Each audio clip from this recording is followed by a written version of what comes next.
a todos, todes, todas. Es un placer, un gusto enorme que estemos nuevamente aquí, todos juntos. Muy bienvenidos a quienes se acercan por primera vez a Trazo también. Y bueno, este año reincidimos en esta modalidad que pensamos que iba a ser una excepción el año pasado, solo por un tiempito, y resultó ser una especie de casa nueva que tenemos. Y la verdad es que, bueno, hay que poblarla, ¿no? Poblar esta escena con lo que podamos traer cada uno de nosotros. La verdad que el año pasado fue muy, muy lindo, ¿no? Creo yo que todos nos fuimos con una vibra linda de todo lo que fue pasando, todo lo que fuimos compartiendo. Así que bueno, un poco este año, en función de los temas que surgieron el año pasado, hemos pensado también entre todos un nuevo episodio, digamos, de estos temas. Este año el título que nos reúne es Realidad, Juego, Cuerpo y Transferencia en tiempos de conectividad digital. Así que bueno, la invitación es a que podamos participar todos, que podamos traer nuestras inquietudes, interrogantes y experiencias. Nos vamos a manejar igual que el año pasado, con un primer tramo del encuentro, donde quien dé la conferencia, quien haga la presentación, va a hacer su presentación y nosotros vamos a permanecer silenciados, y una vez que termine la presentación, quien quiera participar levanta la mano o bien usa el dispositivo que provee Zoom, que tiene la manito, y bueno, y vamos a ir participando todos. La idea es poder promover el intercambio. Esto para este espacio Trazo es realmente muy importante, la participación activa. Bueno, la otra cuestión para este año es que estamos proponiendo una contribución voluntaria, es voluntaria, de 300 pesos por cada una de los encuentros para poder sostener la actividad. Lo vamos a manejar a través de transferencia bancaria. Algunos de los compañeros se han propuesto como para poder en cada una de las clases hacer la transferencia a otro de los compañeros, y bueno, y después se reúne el dinero como para poder hacer frente a los gastos que tenemos. Así que bueno, bienvenidos y vamos a arrancar. Bueno, no sé si me olvidé. Creo que no. Bueno, bienvenidos a todos, damos comienzo a un nuevo año. Y para comenzar yo voy a leerles el editorial con el cual vamos a enmarcar el trabajo del año. Muchos de ustedes lo han recibido, tal vez otros no, por eso lo voy a leer. Bueno, como decía Débora, el título que hemos tomado para este año es Realidad, Juego, Cuerpo y Transferencia en tiempos de conectividad digital. Una vez más, la interrogación por el malestar contemporáneo y sus efectos orientará nuestro trabajo del año. En esta ocasión, el contexto de pandemia pone de relieve, quizás con mayor intensidad, las condiciones en la producción de subjetividad que el discurso capitalista propone. De allí que, continuando con el trabajo realizado el año pasado, nos proponemos indagar acerca del estatuto de la realidad, el lugar del cuerpo, la posibilidad del juego y de la transferencia en condiciones en que la conectividad digital prevalece. En experiencias venimos realizando en la clínica con niños y adolescentes llevada a cabo a través de los dispositivos digitales. ¿Qué enseñanzas extraemos para nuestra clínica más allá de la coyuntura? Se tiende a pensar que el espacio digital deja fuera el cuerpo. ¿Acaso esto es posible? ¿Qué experiencia hace el cuerpo en dicho espacio? ¿Queda afectado? Y si es así, ¿de qué manera? ¿Con qué concepciones del cuerpo nos manejamos en psicoanálisis? ¿El objeto pulsional atraviesa la pantalla? ¿Cómo pensar la construcción de la realidad en estos tiempos de conectividad digital? ¿Qué incidencia tiene la llamada realidad virtual en el armado subjetivo a la luz de los 3 registros RCI? ¿Se puede jugar en el espacio digital? ¿Qué obstaculiza o propicia el juego en este espacio? Cuando se trata de niños y adolescentes que quedan tomados en exceso por lo simbólico imaginario de los juegos digitales, ¿cómo intervenir para hacer lugar a algo de lo real? ¿Cómo operar para propiciar la creación, la producción del relato y la ficción? ¿Qué condiciones hay para la transferencia analítica y transferencia con el psicoanálisis en tiempos de protocolos y prescripciones que dejan por fuera las cuestiones del amor y de la falta? ¿Qué transmisión hacemos de ellos los analistas en la polis? Los invitamos a debatir posiciones, intercambiar conceptos y compartir experiencias en la búsqueda de inventar cada vez respuestas posibles al padecimiento de los sujetos de la época.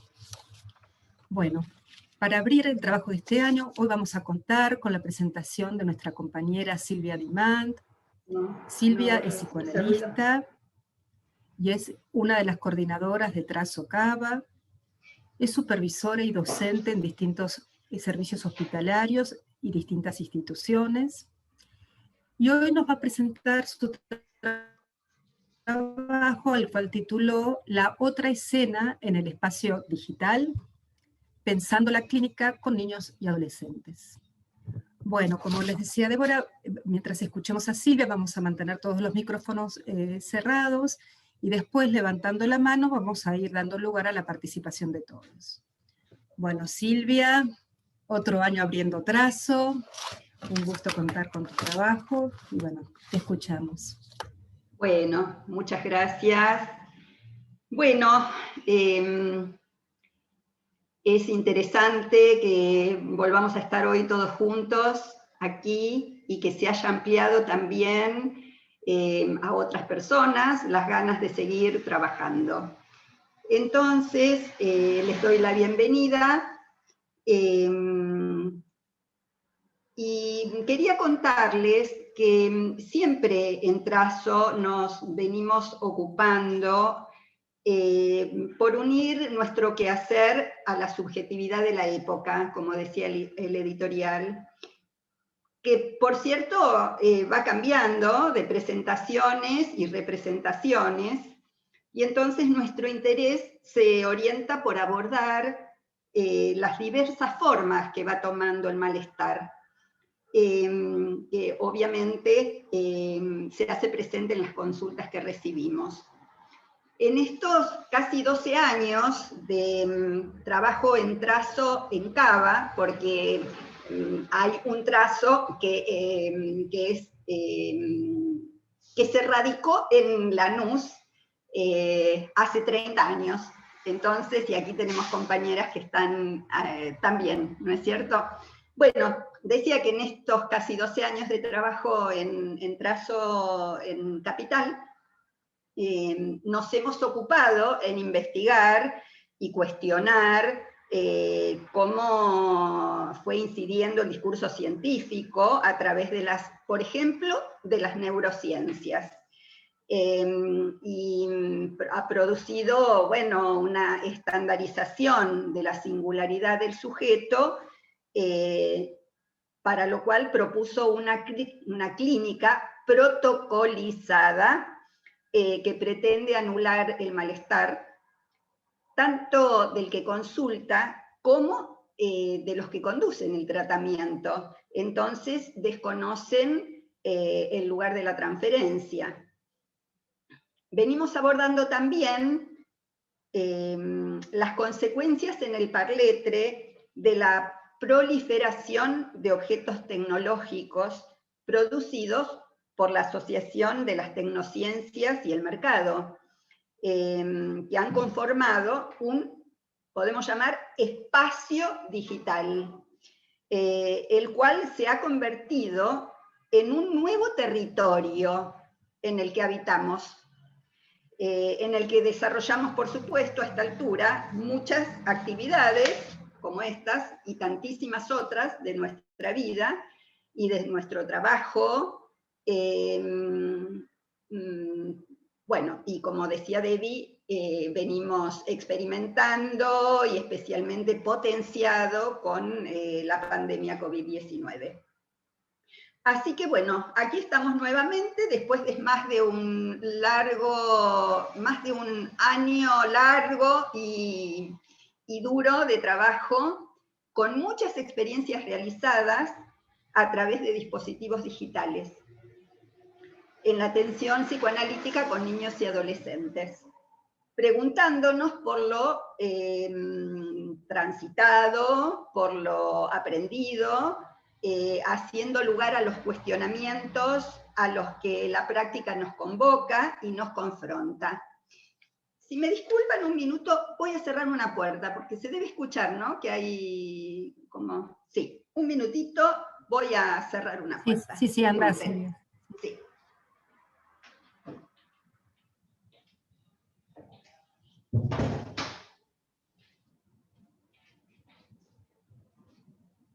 Acá estoy. Bueno, entonces decía, ¿no? Que nos estamos preguntando por lo transitado y cuestionándonos aquello con lo que la práctica nos va confrontando y convocando también. Bueno, entonces recogemos el guante de nuestros propios interrogantes para ponerlos a trabajar. Por eso me gustó pensar este encuentro como un work in progress, parafraseando la modalidad habitual, una modalidad habitual, diría yo, en el ámbito de las artes visuales. Y se denomina de este modo a la obra, que es precisamente, la obra es el trabajo en curso. Bueno, en ese marco propuse un tema, que en principio la propia formulación me pareció casi una paradoja. Pero bueno, para eso, de eso vamos a charlar. ¿Y qué es? La otra escena en espacio digital es una pregunta, ¿no? Pensando en la clínica con niños y adolescentes. Entonces, vamos por partes y, bueno, el ciberespacio se ha constituido, como decía, en uno de los resortes de nuestra civilización. De modo tal que podemos incluirlo como una variante del baño del lenguaje en el que se sumergen las nuevas generaciones y en muchos casos forma parte cada vez más tempranamente de la crianza de los llamados nativos digitales.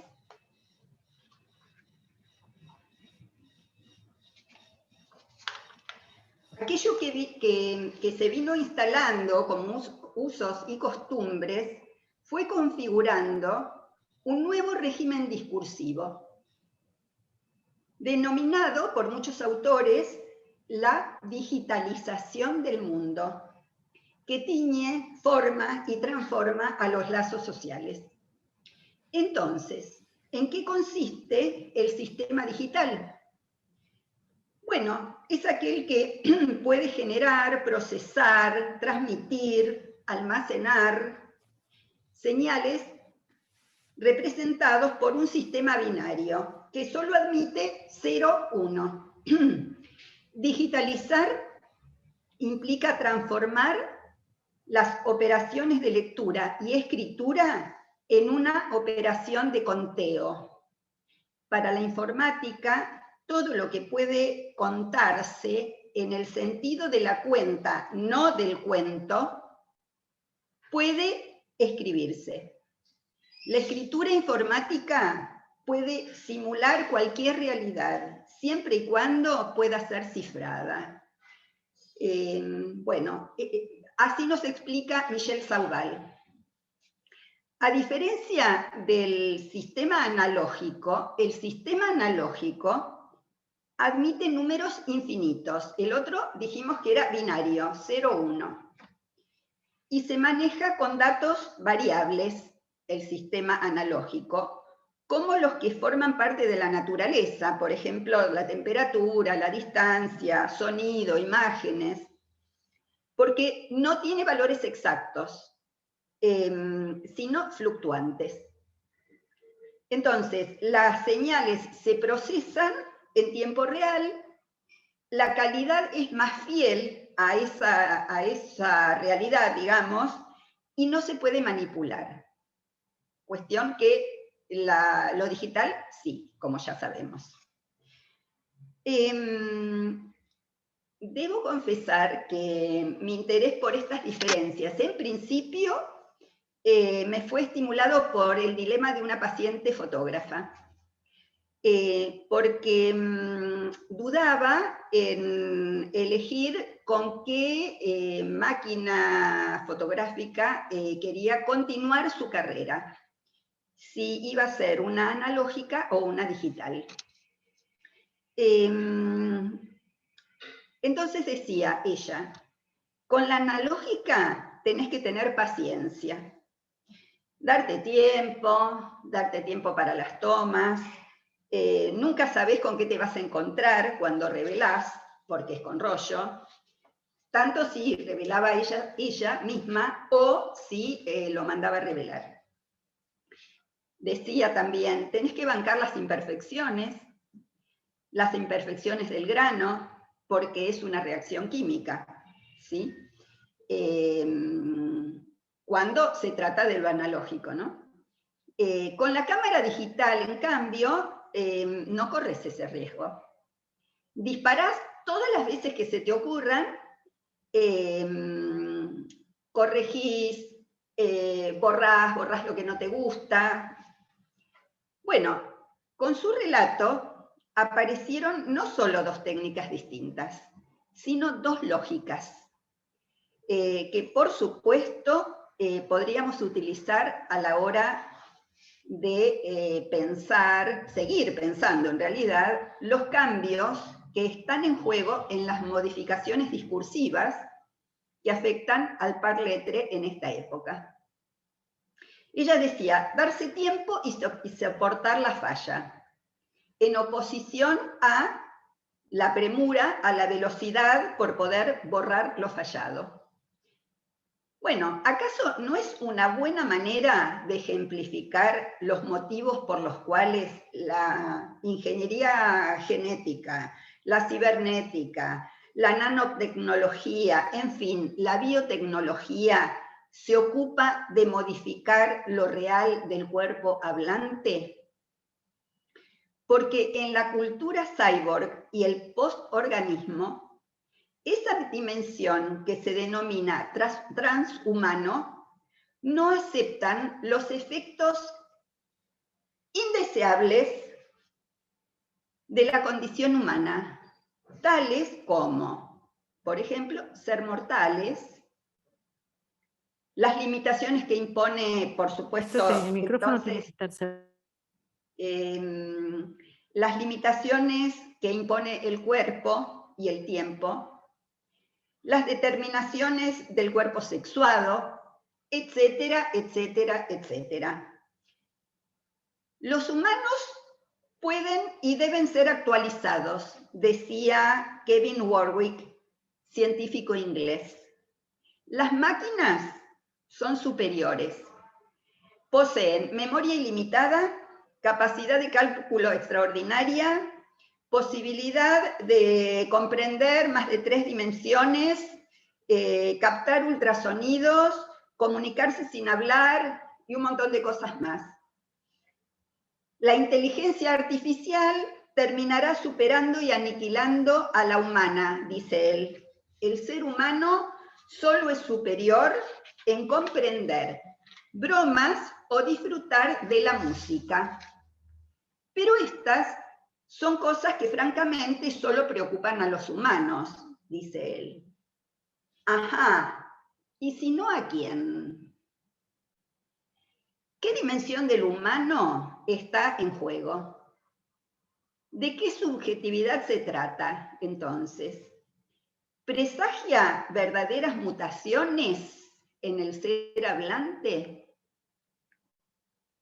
El discurso científico propone lo que podríamos denominar, con Marcelo Barros, la increencia en lo real, promoviendo en cambio que todo es posible, que nada tenga tope, dejando de lado la falla, en fin, como sabemos, forcluyendo la castración. El mundo digitalizado ofrece a través de sus dispositivos un espacio del que hacer uso, a la vez que ser usados como consumidores. Pantallas que por un lado presentan un otro programado, potencialmente adictivo, que no se presta al equívoco, en la medida en que se trata de una escritura, como decíamos, que es un puro automatismo en donde no entra la dimensión humana del malentendido. Por ejemplo, los sistemas leen solo lo que está escrito en el mismo formato.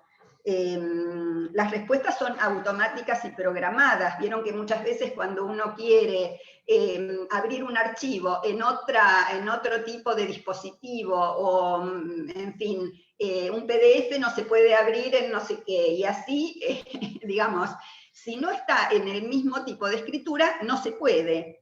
O sea que está pautado de antemano, ¿sí? Programado. Bueno, por un lado esto ofrecen las pantallas y los dispositivos. Por otro, también ofrecen redes en las que alojarse, en las que en los hechos se generan, amplían y multiplican los lazos en lo social, en lo educativo, en la salud, en lo económico, en lo sexual, en lo lúdico, en lo político, etcétera, como venimos comprobando. Es que el deseo entró en el discurso de la asociación entre las tecnociencias y el mercado y hacen uso de él, a veces despiadado, en las estrategias de marketing. Entonces, los dispositivos se proponen como objetos que pretenden colmar el vacío o contrarrestar la angustia. Siempre hay alguien allí con quien se puede hablar, de quien se puede saber algo, para suturar la falta. Claro está que nos seguimos preguntando por el alcance de esos lazos, cuando por estructura lo digital propicia condiciones de tiempo tan veloz, inmediato, simultáneo, hiperpresente, y la proliferación de imágenes, en donde lo público y la transparencia producen un otro fugaz e intercambiable. Entonces, sí, nos seguimos preguntando de qué lazos se trata. Bueno, imágenes y escenas inundan las pantallas. Narcisismo democrático de masas lo llama Vilma Cocos. Allí tenemos las selfies, por ejemplo, buscando en la mirada del otro semejante la unidad que dé existencia, intentando suturar la fractura imposible entre el ser de la palabra, que sostiene un lugar en el decir, el je, y el moi de la imagen. Pero, ¿qué se intenta atrapar a través de la imagen? Seguramente algo de otro orden, precisamente lo que escapa a la percepción. No está de más recordar que la formación de la imagen remite a lo especular de la formación del yo, resultado del nuevo acto psíquico, el narcisismo. Por identificación imaginaria a la imagen del otro y simbólica, por el deseo y simbólica por el deseo del otro que sostiene la operación, el niño que jubiloso ha captado su imagen en el espejo, se vuelve a quien lo sostiene, buscando el asentimiento que ratifique el valor de esa imagen. Así se funda el yo en la unificación del cuerpo, generando a la vez la engañosa ilusión de ser, idéntico a sí mismo, que en realidad es un espejismo de presencia e inmediatez. Sin embargo, siempre hay un resto no alienado a la imagen por el desajuste, con el cuerpo pulsional que atenta contra esa unidad, del cual el yo se defiende, con su función de desconocer la división que lo constituye. ¿Qué tratamiento hace de ese resto el sujeto actual? Se hipertrofia el yo, se agranda, se potencia, se produce un llenado de lo imaginario a partir de la increencia en lo real, y el funcionamiento desfalleciente de lo simbólico no opera como límite. Hablando de las escenas, las pantallas están atiborradas de escenas, de todo tipo e índole, que impactan, invaden, conmueven, excitan, erotizan, horrorizan, según si algún filtro ha operado o no. Por el contrario, son una pura mostración, entonces, sin velo. Sin embargo, en tanto hablantes, siempre hay otra escena, más allá de la evidente, en la medida que operamos con significantes. Bueno, deberíamos explicarle a Warwick, el científico del que me referí antes, que el lenguaje es ambiguo y que la lengua puede ser obscena, en el sentido de mostrar más allá, en exceso, la escena. Freud tempranamente se refirió a ella, a las escenas de seducción, la escena primaria, y ya en el capítulo 6 de la interpretación de los sueños, analiza la puesta en imágenes y el montaje escénico del sueño, y lo denomina ahí eine andere Schauplatz, la otra escena. Allí se inaugura este modo de nombrarla. Lacan, en su seminario 10, retoma la advertencia freudiana, en donde justamente Freud dice que no se trata de otro lugar neurológico, sino que ese lugar, y esto ya lo dice Lacan, es para buscar en la estructura del significante mismo. Y continúa. Desde la entrada en juego de la función del inconsciente a partir del sueño, ese término y esa función de escena se introduce como esencial. Se trata de un modo constituyente de lo que es nuestra razón analítica.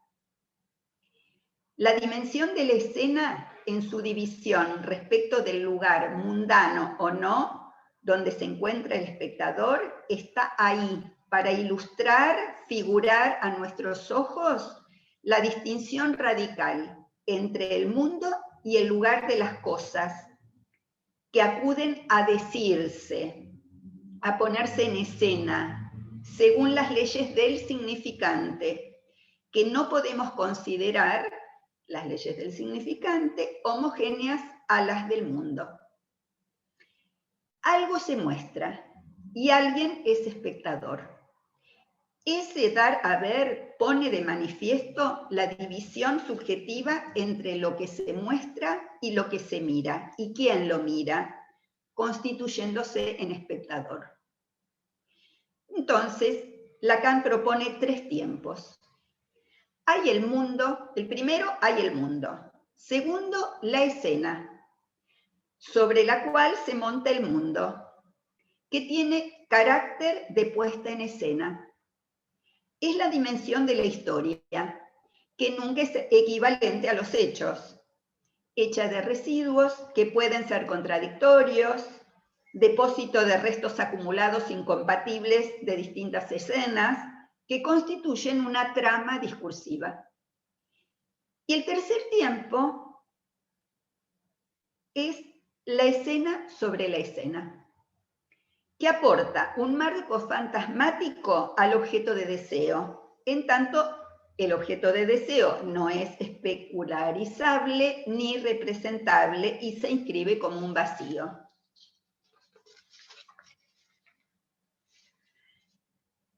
Cada quien habrá de armar su propia escena en el mundo y del mundo, del cual será actor y espectador.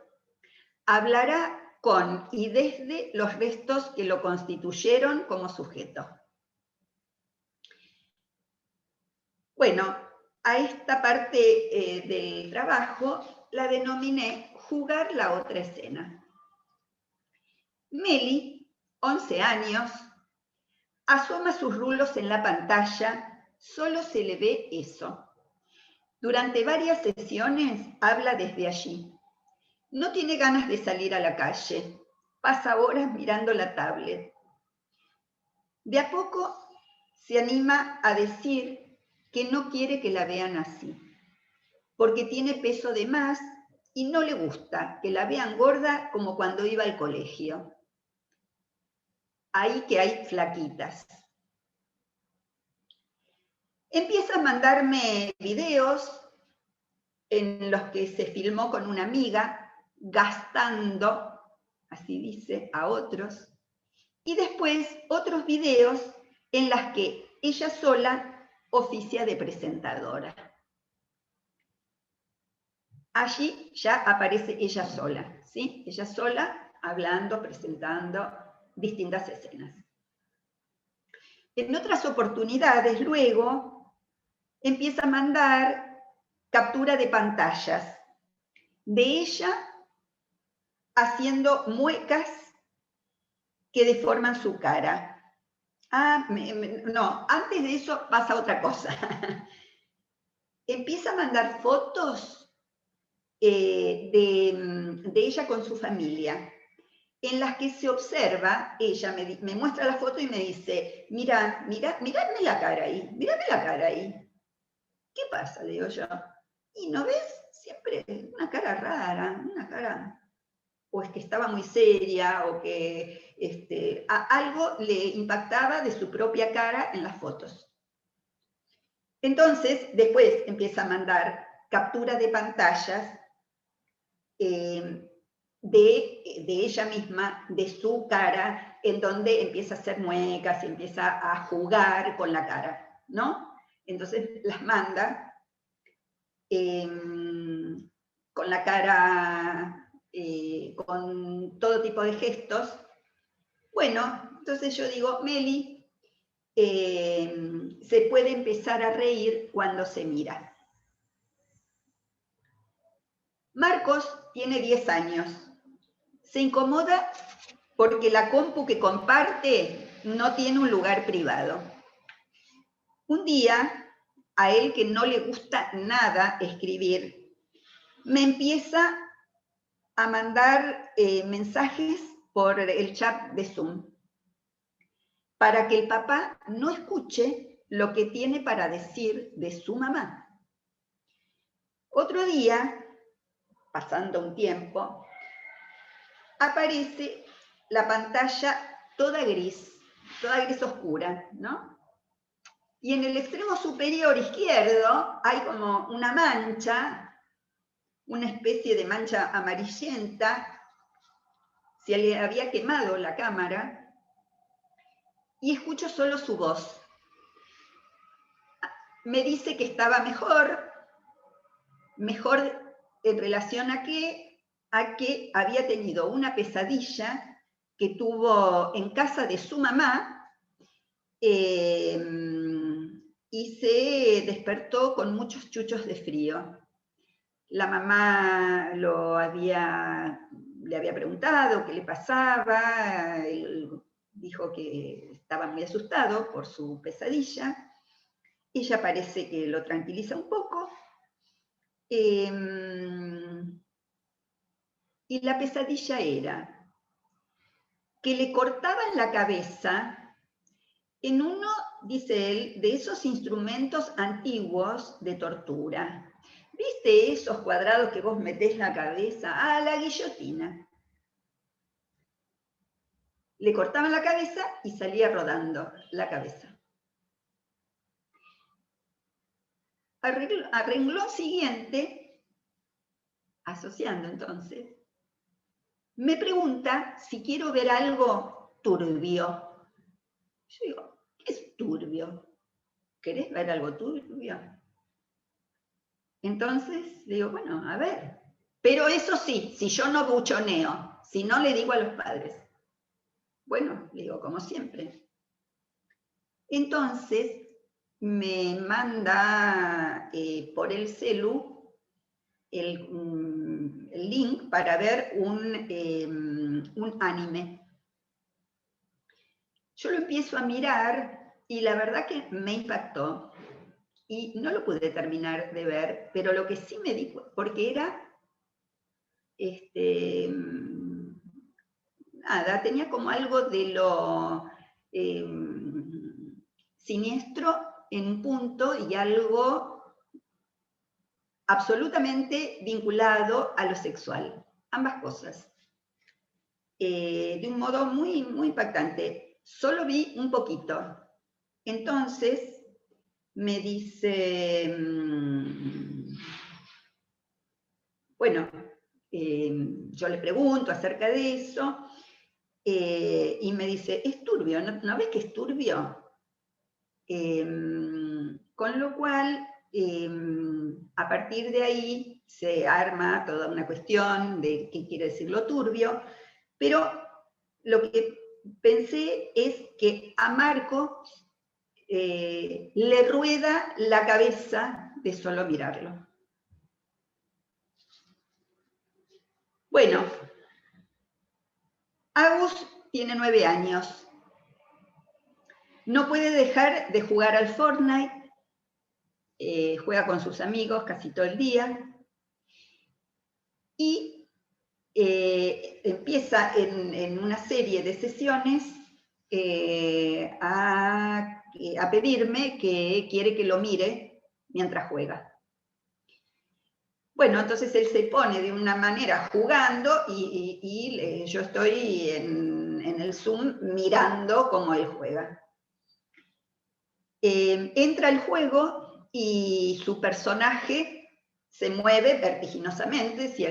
Si ustedes conocen Fortnite, la impresión es que uno entra y entra en un espacio donde es otro espacio, ¿no es cierto?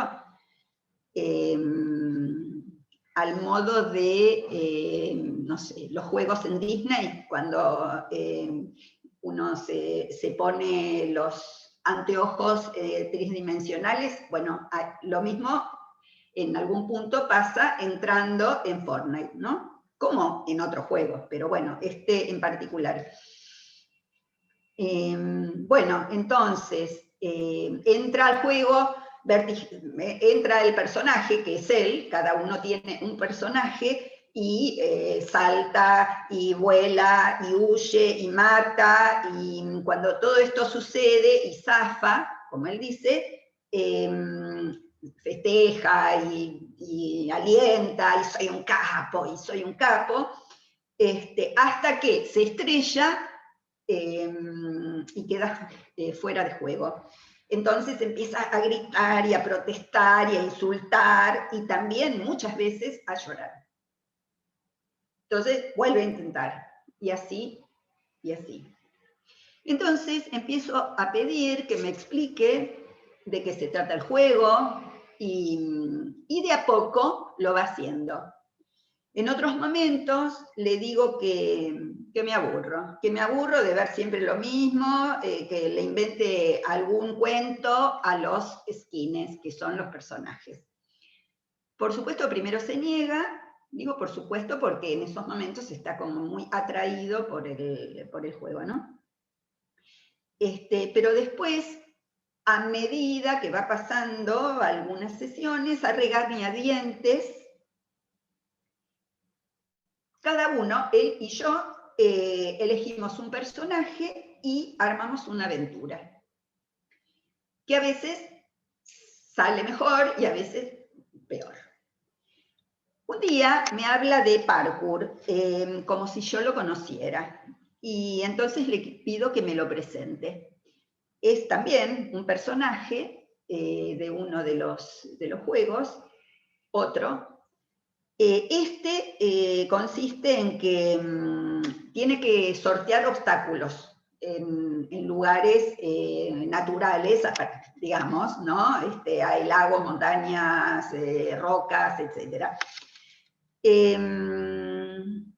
Entonces le propongo, después de algunas veces de verlo, le propongo que haga un circuito en la casa, al modo de parkour, pero en la casa. Y entonces que él pruebe en recorrerlo.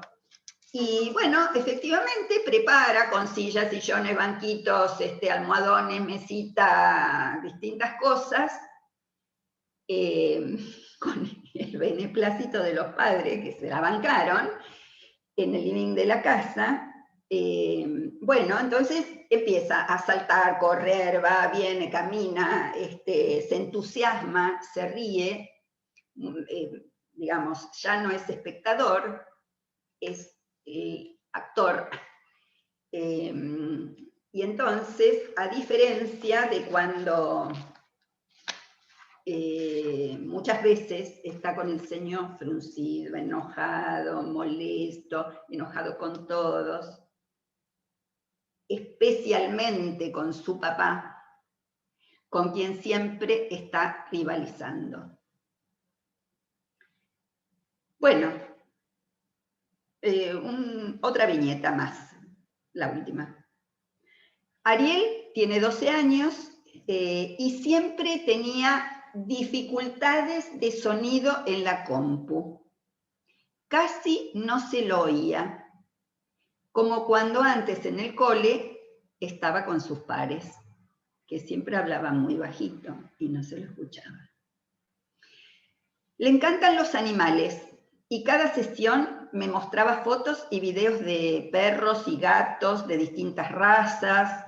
Hacíamos juegos tratando de saber qué nombres tenían, en fin, distintos juegos que hay en internet acerca de los perros y los gatos.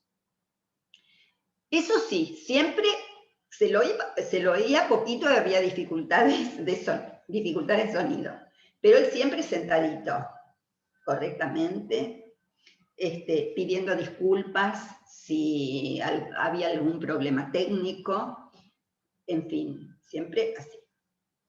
Sus 2 gatos y perro empezaron a ser parte de la escena. Aparecían, pasaban delante de la cámara, saltaban, se ponían al lado, arriba de un mueble, de otro mueble, etc. Y él empezó a aflojarse. Entonces, propusimos cambiar la plataforma, ¿no? Ya que no se escuchaba, que había dificultades en la compu, intentamos cambiar de plataforma. Y entonces utilizamos videollamadas con su propio celular. Celular que tenía desde hacía un tiempo, que había sido producto de una intervención en análisis en relación a los papás, para que pudieran facilitárselo. Bueno, así se pudo mover más por la casa, por donde quisiera, iba a distintos lugares, hasta que llegó a su cuarto y luego a su cama. Entonces ahí primero estaba recostado con el celular, después apoltronado, después despatarrado, o sea, distinto de cuando estaba así sentadito, ¿no? Y las mascotas empezaron a estar más allí, y entonces él las llamaba, se los ponía, jugaba, y empezó como a ponerse de un modo, ¿no? Donde esa rigidez del principio tenía como otra dinámica. Gesticula más y la voz empieza a tener otro tono. Tanto que ahora se lo escucha. Y no es por el celular. Bueno, imágenes y escenas, estoy bien con el tiempo. Imágenes y escenas en las pantallas, en estos casos, en el contexto de las sesiones de análisis. Cuando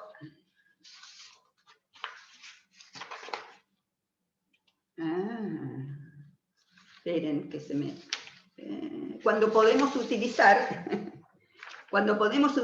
los dispositivos digitales como medios, como herramienta. Se trata no solo de escuchar significantes, también de leer en la escena, para ir más allá de la imagen, para que algo de eso se arme en la vía del fantasma. El analista con su deseo y su cuerpo, atento a escuchar y leer la otra escena que se despliega en su hacerse ver u ocultarse, entre los pliegues y movimientos del cuerpo, en los gestos, en los tonos de voz, en los afectos que aparecen o disimulan, en esa mirada particular que en la pantalla se ve donde no está, pero se advierte cuando rehuye. Jugar el juego para que algo de eso se arme en la vía del fantasma, como decía. En cambio, es diferente cuando los gadgets se posicionan como un otro que orienta el goce. Justamente ahí resulta imprescindible incluir los nuevos modos de gozar y no retroceder ante ellos. Niños y adolescentes que no pueden parar, donde la ansiedad, la agitación, muchas veces el aburrimiento, aparece como desanudada, ¿no? Anorexias, bulimias, adicciones, agresividad, actings, pasajes a actos, desbordados. Ciertamente resulta un desafío para la civilización si los objetos tecnológicos se instalan de tal modo que se borran las barreras entre la realidad virtual que proponen y la realidad.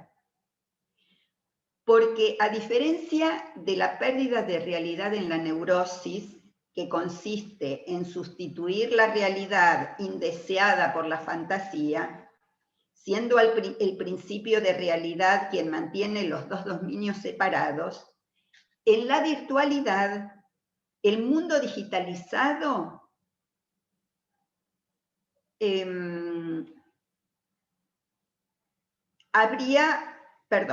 en la virtualidad del mundo digitalizado habría una particular pérdida de la realidad por el tratamiento que, como venimos viendo, hace el discurso científico de lo real. En tanto, pretende escribir lo real, hacerlo equivaler a lo virtual sin resto. Me pareció muy interesante esto que aporta Liliana Casenave. El porvenir del psicoanálisis depende de lo que advendrá de lo real. Anticipó Lacan en 1974, en la tercera. Qué bárbaro, ¿no? Si los gadgets, como nombraba a todos los dispositivos tecnológicos, se impondrán, bueno, habrá que ver qué sucede, planteaba él. Entonces, decía, tenemos que estar animados por los gadgets. El psicoanálisis tiene oportunidad de disputarle al objeto tecnológico. Todo esto lo decía, ¿eh? Nos proponemos como un gadget para vaciar goce e introducir la castración, lo real de lo imposible. En el análisis con niños y adolescentes, tal vez, pero también, toda vez que promovemos el juego como dramática ficcional, es un modo de operar con la castración, de poner en escena la falta. El espacio digital, como parte del baño del lenguaje, donde se articulan operaciones de subjetivación, será un espacio facilitador, como lo nominaba Winnicott, en tanto se articule al espacio del otro real. Ahora, justamente las pantallas como nuevo territorio donde se despliega la actividad lúdica cumplirá su función siempre que otro acompañe y ayude a tamizar la proliferación exponencial de estímulos. Poner tope, metaforizar, ficcionalizar, que otra escena advenga. Algo de esto también nos decía María Inés Molle el año pasado, ¿no es cierto, María Inés? En momentos en donde los tres registros sufren un reordenamiento en el debilitamiento de lo simbólico, en la hiperpotencia de lo imaginario y la increencia en lo real, devolver la dignidad del sujeto de deseo y su goce es una orientación a la que el psicoanálisis tiene mucho para aportar con su saber hacer, que además no está de una vez y para siempre hecho, sino al contrario, siempre está aprendiendo, reformulando y formalizando, y por eso estamos acá. Y ese es nuestro, no sé, de algún modo, nuestras ganas para este año. Es un desafío, pero bueno, tomamos el guante como decíamos antes. Bueno, gracias. Bueno, Silvia, muchísimas gracias. Qué interesante tu presentación. Y bueno, ahora abrimos a comentarios, preguntas, aportes. Y bueno, como hacíamos el año pasado, ya sea levantando la mano así o con las reacciones del Zoom, así podemos escucharnos y se van habilitando el micrófono, así podemos participar.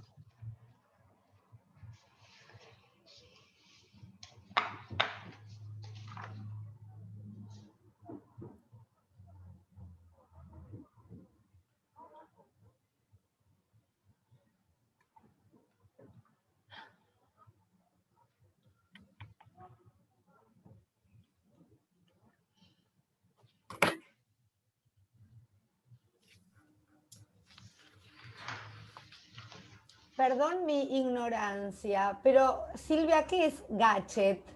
¿Qué son los gadgets?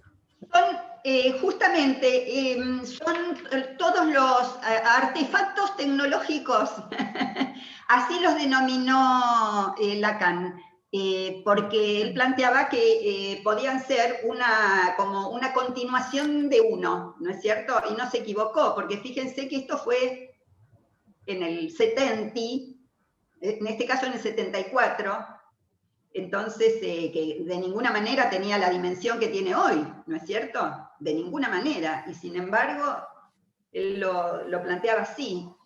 Es más, también denominó aletosfera a lo que hoy podemos llamar el ciberespacio, con todo tipo de aparatos, ¿no? Sí. Debbie, creo que habías pedido la palabra, levantado la mano, ¿sí? Te escuchamos. ¿Me oye? Sí. Silvia, muchísimas gracias. La verdad que súper interesante. Bueno, tomo algunas cuestiones para empezar a pensar algunas cosas. Me parece interesante lo que planteas del ciberespacio como un nuevo régimen discursivo y como pensarlo como el baño del lenguaje, ¿no? Como algo más en el baño del lenguaje. Con lo cual, a mí se me arma como una doble cuestión. Por un lado, pensar digital como herramienta, pero al mismo tiempo que no es una herramienta como es un martillo, sino que a su vez tiene un valor estructurante o desestructurante, ¿no? En tanto el baño del lenguaje, en tanto espacio donde creo, habitamos, habita, bueno, habrá que ver eso, ¿no? Y en ese contexto, entonces, pensaba cómo será la apuesta que vos propones de poder ver si es posible la otra escena en el espacio digital. Es decir, en qué medida es posible que tú habites en tanto sujeto en el espacio digital. Debbie, perdón, no se oyó bien. Debbie, hay una interferencia en el sonido, Debbie. Porque tiene dos dispositivos, porque creo. Parece que estás Claro. con dos. A ver, ahora. Así mejor. Ahora De nuevo. mejor. Claro, entonces, de nuevo. Retomo rápidamente esta dicotomía entre lo que sería, por un lado, una herramienta, como puede ser simplemente un medio para un fin, y por otro lado, esto que vos planteás, que el baño del lenguaje ahora también viene en formato digital, en formato tecnológico, y entonces es algo que nos estructura o nos desestructura, o nos desestructura, ¿no escuchás? Sí, a ver. Se escucha con mucho ruido, Debbie, pero no hay ruido donde estoy. A ver. No, es algo de la. No, es algo del aparato. Es del aparato. Es el micrófono o es algo así. Pero bueno, no sé, Silvia, si pudiste llegar a. Lo que no escucho es la última parte. Entonces, sí te escuché. ¿Por qué no pasemos a otra pregunta y yo veo si lo puedo solucionar? ¿Les parece? Sí, dale.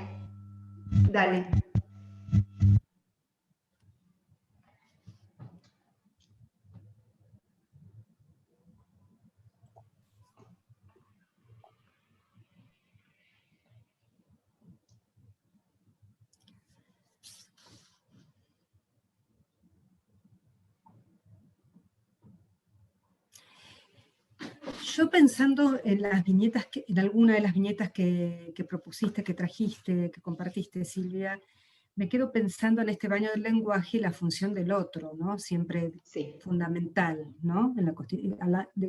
Cuando de niños se trata, digamos, porque me parece que hay algo particular de quedar tomado por estos gadgets sin la posibilidad de contar con un otro que ayude allí a ubicar una escena. Claro. ¿No? Entonces pensaba en Meli, ¿no? Que está como capturada en la imagen hasta que, bueno, transferencia mediante, puede empezar a reírse y algo de esto toma vida, podríamos decir, ¿no? De algo coagulado, de algo estático, de algo casi de foto, pensaba en Marcos también, ¿no? Marcos expuesto como a un exceso, ¿no? Que le vuela la cabeza, o le rueda la cabeza, o le corta la... de mirar, de quedar tomado, mirar, que no sé si es ver, sino, ¿no?, quedar ahí, y es también en la transferencia. Entonces uno se pregunta si podemos plantear, o yo me pregunto, mejor dicho, si hay algo en la época a situar de este otro que desfallece, que la tecnología hace o colabora en que no esté como ubicando en la función, ¿no? Porque siguiendo un poco las viñetas que propusiste, bueno, son recortes, ¿no? No sabemos mucho más de la historia, ni cómo llegaron al análisis, pero bueno, tal vez quieras abrir algo de esto, ¿no? De por qué Meli está tomada de esa manera, ¿no?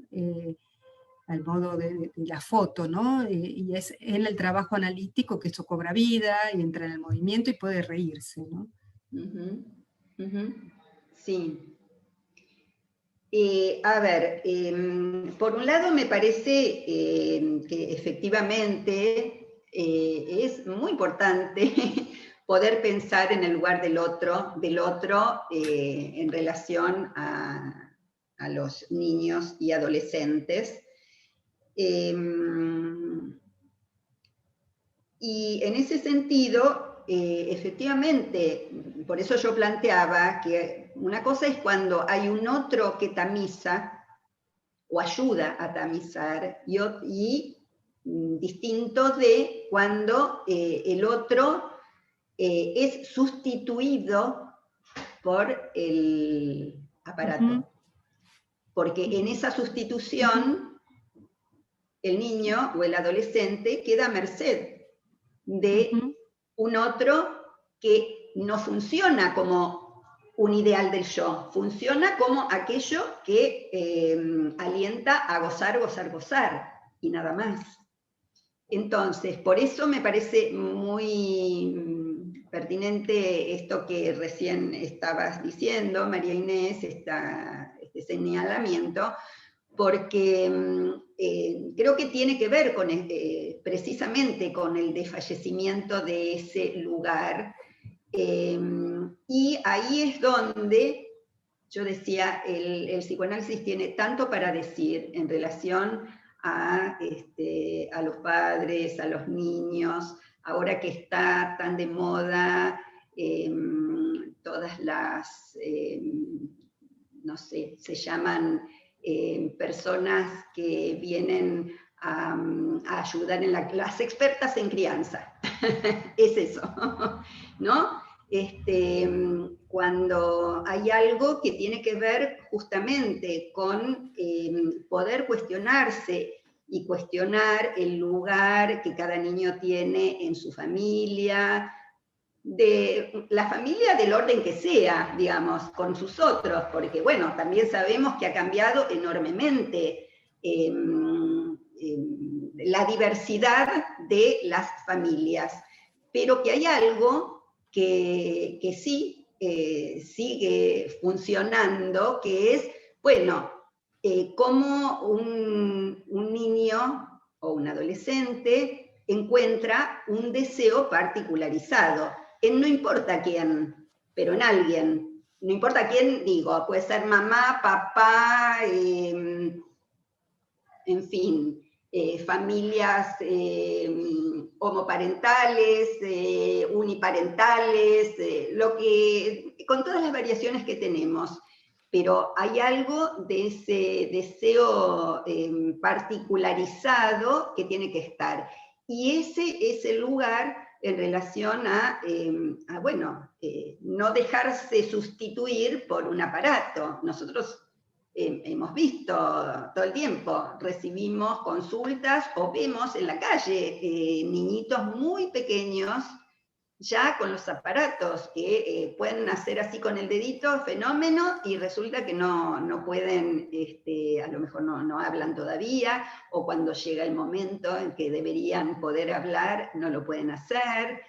En fin, hay como distintas situaciones que venimos recibiendo y viendo también de la vida contemporánea, en donde muchas veces los aparatos, los gadgets, volviendo a eso, funcionan como sustitutos. Sí. Gracias, Silvia. Claudia Fox. Hola, ¿qué tal? Bueno, lindísimo, Silvia, interesantísimo el trabajo. No un bocadito, pero simplemente para apuntar, lo pensamos ahora en términos de gadgets, toda la tecnología, pero yo me acordaba cuando Arminda Verasturi dijo algo así como: no hay mejor andador que los brazos de una madre, ¿no? Digo, en todas las épocas hubo sustitutos, digo, cuando se ponía un niño en un andador para que no se cayera, y ella tiene esa frase, me parecía que va de la mano de esto, o ahora, por ejemplo, estos aparatos que mecen a los niños tocando un botón, sí. Que también, digamos, antes estaba el brazo de aquel que lo sostenía. Entonces, digo, me parece que empieza a tener distintos ropajes que tienen que ver con las épocas, ¿no? Con esto no estoy diciendo que no estamos ahora como imbuidos en un tema digital, que hay que no demonizarlo, pero sí ir pensando con esto, pero cualquier situación en donde el otro quede reemplazado por algo mecánico, no subjetivado, creo que atenta un poco acerca de la constitución subjetiva de ese de quien nos estamos ocupando, ¿no? No, me vino a la cabeza eso, de esa frase de no hay mejor andador que los brazos de una madre. En ese momento decía de una madre, ahora diría de madre, padre o quien sea, ¿no? Claro, está bueno, es interesante, efectivamente. Quizá yo lo que diría en relación a esto es que en los andadores, por supuesto que tiene que ver con las épocas, ¿no? Pero los andadores, bueno, los chicos podían llegar suponete, a caerse, o a andar ellos, su propio cuerpo, trasladarse. Quizá la diferencia es que con los aparatos tecnológicos hay algo que se le presentifica como algo ya armado, como en este caso contaba del Fortnite y tantos otros, donde entran a un espacio.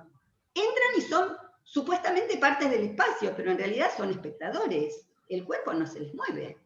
Por eso me pareció súper interesante esa movida cuando vos haces y le decís, hagamos un circuito, ¿no? Digamos que él pueda empezar a ubicarse como más sujeto de eso y no quedar atrapado, porque aparte esto que vos describís, nos pasa mucho que uno ve, con los pibes quedan totalmente como capturados, enojados con el personaje de la pantalla, ¿no? Digo, está bien, son vías de acceso que uno va encontrando, porque es cierto que uno trata de tomar esto como vía de acceso, con aquel que uno tiene, con el que está trabajando, pero me parece que a veces hay que armar alguna estrategia como esta, decir, bueno, armemos un circuito, el me aburro, que creo que Norma el año pasado también había traído algo así en relación a un niño que estaba como totalmente captado por el Fortnite, ¿no? Como uno salir de ese espejismo. Muy interesante, realmente muy, muy interesante. Sí, porque además ese otro es un otro que, como decíamos, sin falla, ¿no? Claro. Lo que aparece es que, bueno, y hace todo, puede todo, ¿no? Entonces, permanentemente lleva a la cuestión de la frustración. En el caso de Agus, por ejemplo, es un niño que ya estaba en análisis al momento de empezar la pandemia. El motivo de consulta fue, en principio, que él estaba, creo que en segundo grado, ¿sí? Y salía de la escuela llorando cuando no sabía algo, no podía hacer algo. Entonces, en el juego, está bien, ahora es con el Fortnite, pero la escena volvía a ser, volvía a plantearse, ¿sí? Gracias, Claudia. Nora Rabinovich, que te escuchamos. Sí, también, Silvia, muy interesante. Me gustó mucho lo que planteaste como diferencia entre lo digital y lo analógico, ¿no? Y estaba pensando, ¿no? Esto de que todas las situaciones que planteaste tienen que ver con que justamente no hay una escena para leer, ¿no? A diferencia de lo que podría ser, qué sé yo, la escena de la histérica convulsionando, ¿no? Ahí uno puede leer la escena, pero acá lo que se presenta cuando uno comparte la pantalla con el chico y el chico juega, nos muestra cómo está jugando, parece más lo que Freud decía en el proyecto como masas en movimiento, ¿no? Como eso hay el mundo. O sea, no hay un tejido en eso que, digamos, el tejido es elemental. Tengo que llegar, no sé si encarno el personaje que estoy moviendo en la pantalla, tengo un objetivo, ¿no? Pero por supuesto que estas son las reglas del juego y no las reglas del chico, ni, digamos, él adopta esos objetivos que le presenta el juego y nada más. Pero en lo que vos contabas del chico que te manda el anime entre siniestro y sexual, bueno, está la marca de él cuando dice es algo turbio, pero da la impresión de que él en esas masas en movimiento, que sería eso que él ve, no logra hacer un tejido, ¿no? Por suerte puede ponerle esta palabra, turbio, y lo liga con el sueño, ¿no? Donde rueda la cabeza y se puede hacer esta intervención. Pero ¿cuántas veces pasa que no hay escena para leer ahí? Porque el sujeto no existe ahí, ¿no? Bueno, esto me hacía pensar, y por supuesto que muy bien en las viñetas que traes se ve cómo se arma una escena, como el analista y vos como analista sos quien cataliza la posibilidad de armar una escena. Gracias, Nora, sí. Justamente, por eso me parece interesante poder pensar esto de el analista en estas situaciones, ahora hablando de estas situaciones, quizá en otro momento también cuando se trata del consultorio, ¿no? Pero estamos hablando de estas.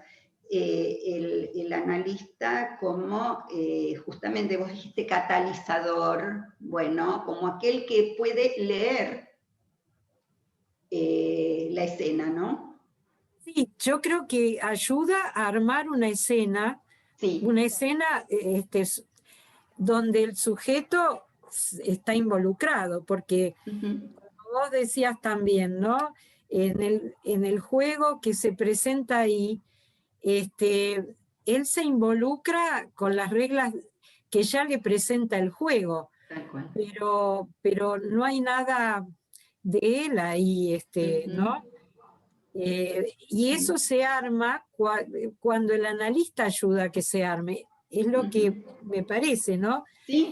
Me parece que el chico que dice algo turbio, si no estuviera la transferencia, tal vez jamás hubiera podido decir esto es algo turbio, y además te lo da para ver, ¿no? Y que vos confirmes, o en todo caso le preguntes a qué se refiere con eso de turbio, pero ahí sí está en juego el sujeto. Y antes, cuando él está ametrallado por esas imágenes, me parece que son las masas en movimiento, ¿no? Es decir, algo sin tejido. Gracias, Nora. Sandra está, no sé si la ves, María Inés. Sandra, sí. Bueno, buenísimo, Silvia, gracias por compartir tu trabajo. Yo pensaba un poquito en este nene y sus mascotas. Qué interesante la transformación que se le fue generando a él, ¿no? Y que le fue pasando. Y primero pensaba, bueno, ¿qué pasó ahí, no? Porque, digamos, ¿qué pensábamos todos, no? ¿Qué lugar tenían para él esas mascotas que le pertenecen? Y que vos le permitiste también que puedan compartir ese espacio virtual, digital, que puedan ser otros interlocutores también, porque, bueno, los animales también se comunican, y de qué forma él era el que hablaba bajito, era el que tenía el problema, bueno, cómo él digamos, te muestra sin intención o con, pero qué es lo que vos pudiste leer ahí, quizás también, porque vos vos les permitiste entrar a un gato, al otro gato, que son puro cuerpo, y puro movimiento, y que trepaban por ahí, y que de esa comunicación de él con estos animales, con sus mascotas, entra en juego ahí para que él pueda también dar lugar a su palabra, mostrándote cómo él se comunicaba con sus animales a los que él conocía y reconocía mutuamente, ¿no? La cuestión del movimiento que tienen los gatos, todo este movimiento ondulatorio que tienen los gatos, se compara mucho con el movimiento y con el desarrollo que tienen los bebés, ¿no? Por algo son gatos y gatean. Bueno, me pareció muy significativo y me pareció muy interesante también que vos les hayas dado lugar, los hayas habilitado, porque algo ahí pasó para él y para vos evidentemente también, ¿no? Bueno, gracias, Sandri. Sandra es psicomotricista, entonces tiene especialmente la mirada, ¿no? En esto está bueno. Sí, no sé, sí. No, que me quedó alguito más en relación a esto de lo que vos comentaste del andador. No puedo con mi genio. En relación al andador, que es muy interesante lo que comentó Claudia. Una cosa es el andador, digamos, son los brazos de la madre, y otra cosa es el andador que vos decías, Silvia, bueno, por lo menos ahí el niño empuja, pero en realidad sigue siendo, digamos, algo en el cual él no es protagonista activo de su andar. Ajá. Ah, mira, yo pensaba que sí. Digo, en esto de poner el cuerpo. Sí, pero o sea, desde ese lugar, ¿no? Claro, pero hay algo ahí bueno, que tiene que ver con digamos, la posibilidad de la marcha, la bipedestación y la marcha, necesita de un equilibrio que es digamos, justamente es el elemento que tiene que ver con la lucha, con la gravedad. Entonces el andador es un elemento totalmente externo a su cuerpo. No le permite registrar su propio cuerpo para poder saber cuándo es el momento de poder andar, digamos. Pero perdón, ¿y si se cae? O sea, ¿entendés? Entonces esas situaciones en donde hay algo que no es estar mirando y que todo pase ahí, sino en que hay algo que va atravesándolo como una experiencia. Digo, en ese caso... Si se cae, ¿cuándo? No sé. mientras está caminando, ¿te referís? No Claro, entiendo. claro. Y bueno, justamente tiene que ver con esto. Por eso es que no es que uno camina de un día para el otro, la posibilidad de que se caiga tiene que ver con la posibilidad de investigar, experimentar y poder ser parte de poder luchar contra esta fuerza de gravedad que, digamos, lo tiende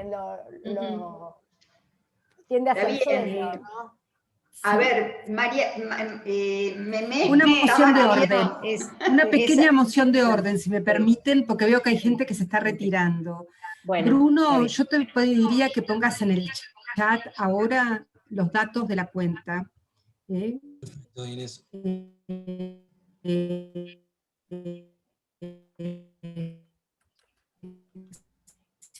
te parece bien, Bruno, que me lo estás preguntando acá por teléfono. Y después tengo a Marta. Bueno, no, está bien también. No te escucho, Inés. Bueno, Marta, Memé y... Yo, hola. Hola, buenas noches. Hola, Marta. ¿Qué tal? Bueno, sumamente enriquecedora. Se oye mal, Bruno. Sí, se oye mal. ¿Se oye mal? A ver. ¿Se oye A mal? ver, seguí hablando, Marta. No, que bueno, enriquecedora con un montón de aristas, pero bueno, pensando un poco en todos los comentarios que se van haciendo, me parece que en esta modalidad virtual, lo que vos haces como analista es no quedar presa de la imagen, sino de proponer una escena. Para que haya escena, tiene que haber ley y tiene que haber deseo. Me parece que esa es la gran diferencia, ¿no? Por ahí no quedar preso en la imagen, que no sé, que también por ahí puede pasar aún en lo presencial, cuando un chiquito juega nada más que repetitivamente un mismo juego y no se lo saca de ahí. O sea, me parece que la apuesta analítica tuya, y bueno, y de todos los analistas, es proponer esta escena, más allá de las imágenes que son los que imperan en este momento. Nada más me pareció, bueno, con un montón de cosas para ver y revisar. Muchas gracias. Gracias, Marta. Gracias. Memé, te escuchamos.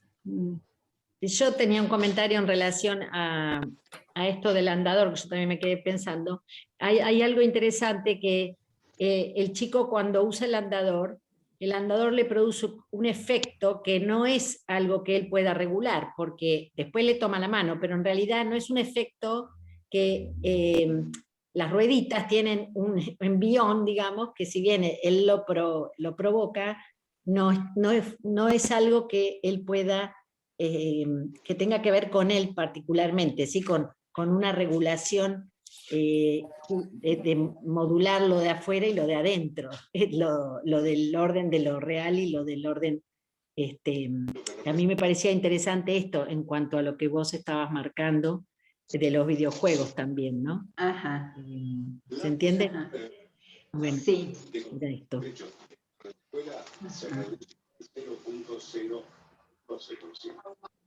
Quería comentar eso nomás. Sí, Interesante, yo la verdad gracias. que lo pensé, no lo había pensado antes en relación al andador, ¿no? Pero sí la diferencia entre que algo sea así, digital, virtual, y algo que quizá es mecánico, vos hablás de las rueditas, pero que aunque estén las rueditas y el chico sea llevado por las rueditas, a lo mejor, pienso yo, no sé, hay algo que no funciona del mismo modo que lo digital, porque... No, seguro, pero... ¿Cierto? No. En el Sí, sí, sentido entiendo eso, de lo que que hay dice. como un lugar para la falla, de algún modo. Pero bueno, en lo digital seguramente también, si hay alguien que lo puede leer, como es esto que estamos hablando. Si hay alguien que lo puede leer, que puede justamente ubicar que ahí se trata de una escena que hay que ir armando distinta, ¿no? Bueno, Bueno, Corina, habías levantado la mano, ¿no?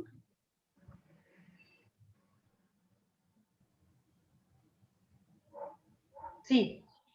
Bueno, en principio esto de Silvia, muy lindo, muy interesante el trabajo, cómo abre, ¿no? Está bueno cuando las presentaciones, más que dejarnos cosas muy cerradas, tienen como esa posibilidad de abrir y de armar preguntas. Y quería hacer un comentario respecto de situaciones que me estoy encontrando en la clínica con niños y con adolescentes, de cómo empiezan a ubicar en esto que pareciera que es un todo satisfacción, ¿no?, de los gadgets, cómo empiezan a ubicar un malestar, ¿no? Por ejemplo, una niña de 10 años, muy tomada por lo digital, porque en la casa no quieren que tenga ningún tipo de presencialidad, porque hay personas, hay abuelos que no están vacunados, y entonces esta niña está como excesivamente encerrada en su casa. El modo de relacionarse es a través de las redes y, bueno, y de lo que ella puede hacer de TikTok y demás. Pero se empieza a sentir incómoda en algunos grupos y hay alguna nena que la molesta, con la cual ella no quiere estar, pero ella no se quiere ir del grupo porque se queda sin el grupo. Entonces se empieza a preguntar de qué modo ella regula, ¿no?, eso, que es muy difícil de regular en las redes, porque pareciera que el único modo de que funciona algún tipo de ley es la cancelación, ¿no? Ya sea porque se bloquea al otro o porque no, alguien se va de un determinado lugar o de una determinada red, ¿no? Entonces, es interesante lo que se armó. También me pasó con un adolescente que se tiene que ir de Instagram, ¿no?, para no confrontar todo el tiempo imágenes que la hieren, ¿no? Esas imágenes de cuerpos muy perfectos. Pero me pareció muy interesante que entonces también en los niños está apareciendo esta cuestión del malestar respecto de que cuando el gadget conduce, ¿no?, quedan en situación de ser objeto de goce. Sí, sí, sí. Sí. Bueno, yo pienso, seguramente va a empezar a ser algún tipo de síntoma el hecho, ¿no?, de estar tan abocado a los gadgets. Me parece que algo de eso, de ese malestar que se va generando en el nuevo territorio, va a ir haciendo síntomas.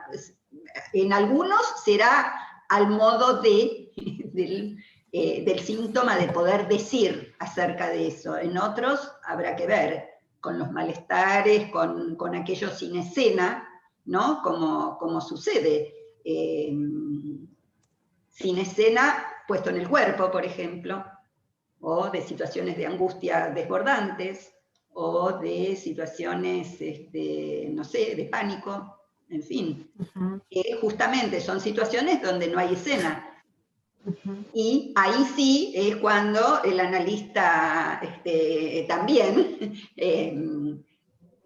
digamos, apunta en su hacer, en su saber hacer, o en la dirección de la cura, a construir escena respecto de ese malestar, ¿no? Yo vi a Diego que estaba queriendo hablar, no sé. No sé si está Diego, yo no, Sí, no lo vi. estaba Diego. Y estaba Norma, pero me parece que se fue también. Bueno. Diego Subiate se fue. Me parece Porque que se estaba retiró. levantando la mano. Sí, pero no llegué a darle, no llegué. Bueno, vos, Debbie, habías levantado la mano también, ¿no? Sí. Sí, en realidad no sé si se me va a escuchar. Se te escucha doble. Espera. ¿Por qué no apagas el Ahora. otro dispositivo? Ahora se escucha. A ver. Sí, Ahora se sí. escucha. Sí, sí, sí. Sí, que sí. voy a levantar acá ¿Se escucha? Sí. Sí. Bueno, parte de lo que iba a comentar se fue comentando. Yo te iba a hablar del caso Marcos, ¿no? Donde la pregunta era si algo del sujeto se pudo aparecer ahí. Y que bueno, evidentemente sí, a través de esto que él menciona. A mí me había... Es decir, por un lado, mi duda era si la imagen que él te manda, si el video lo había ayudado a procesar